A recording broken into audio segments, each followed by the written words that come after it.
дека човековите права во Македонија се кршат? Ја мислам дека во Македонија највише од секоја земја се кршат правата. Па до негде да. Права да кажам, сум размислувала на тоа, али пошто ја не сум доживеала такво нешто, и мислам дека не. Ама некој што доживеал сигурно осеќа друго. Значи, нашата мисија и во комитетот е токму таа да ја подигнеме свеста кај луѓето и нивната информираност со состојбата со човековите права. За жал, некако во оваа трка за преживување, би рекла, и во овој транзиционен период, некако човековите права се ставаат како настрана, како нешто што не е најбитно за преживувањето, нели, за секојдневниот живот, што е, нели, жално, и луѓето многу малку размислуваат за правата или за состојбите во кои се наоѓаат некои други луѓе, најчесто тоа маргинализираните лица. Па човековите права во Македонија стана модерна медиумска топ тема во последнава декада, откако Македонија мораше да ги преземе обврските од Европската конвенција за заштита на човековите права. Човековите права по дефиниција се универзални права и подеднакво се применуваат во сите земји, во сите култури и за сите луѓе.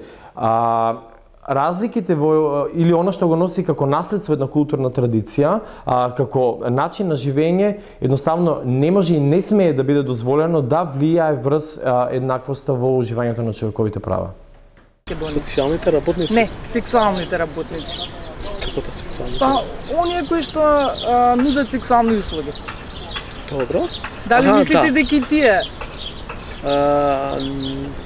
Па, не. Тоа конкретно сака да кажете дека дали треба да се легализира или да се... Тоа е тоа. Не, него дали и тие како... Да, дали треба да ги уживат и дали ги уживаат, да. Не ни треба да ги уживат, не ни треба да постои. Тоа е ставот. Не треба ни да постои таква институција што ќе ги брани нивните права. Или мислите дека корисниците на дрога ги уживаат истите права како и останатите во Македонија? Па ги уживаат, ама ги злоупотребуваат правата. Значи, мислам, од здрав прав се прави болен, повеќе треба трошкови да даваме за нив.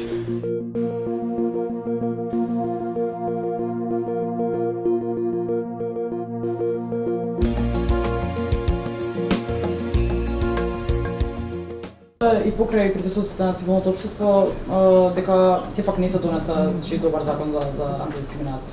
Што ќе се случи понатаму сега со тоа?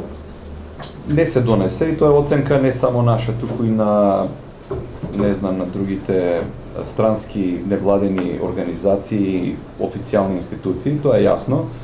Проблемот беше што мислам дека политички се наметна темата, односно се измеша тезите со тоа што главно се стави прашањето на ЛГБТ популацијата, што не беше суштината на законот, значи се искористи јавното мислење на критичната маса, која е негативно кон оваа маргинална група на популација.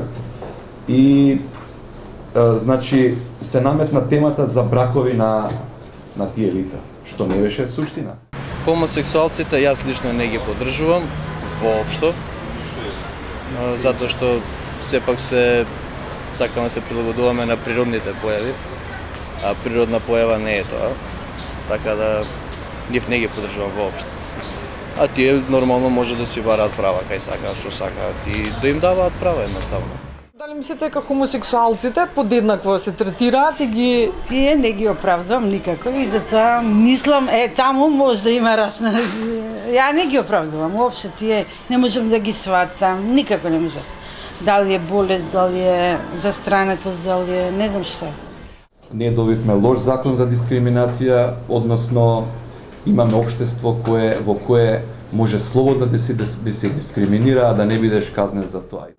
Јас верувам дека ниеден закон не може, значи, ги натера луѓето да бидат лабави спрема нели. Дали хомосексуалците, дали болните од ХИВ и СИДА, тоа е вкоренето во нас, мислам, со години и години се учени луѓето така и тоа е.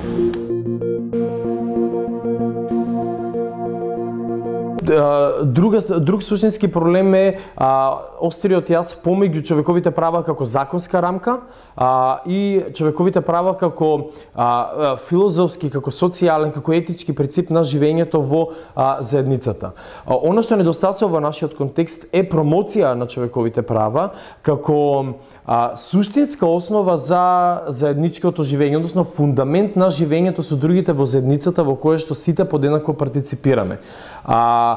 Доколку образовниот систем ја внесе таа компонента како нужна, тогаш мислам дека ќе дојдеме до едно друго ниво во кое што човековите права нема да се сваќаат единствено како наследство на законот и како наследство на западниот свет, односно на интернационалната легислатива.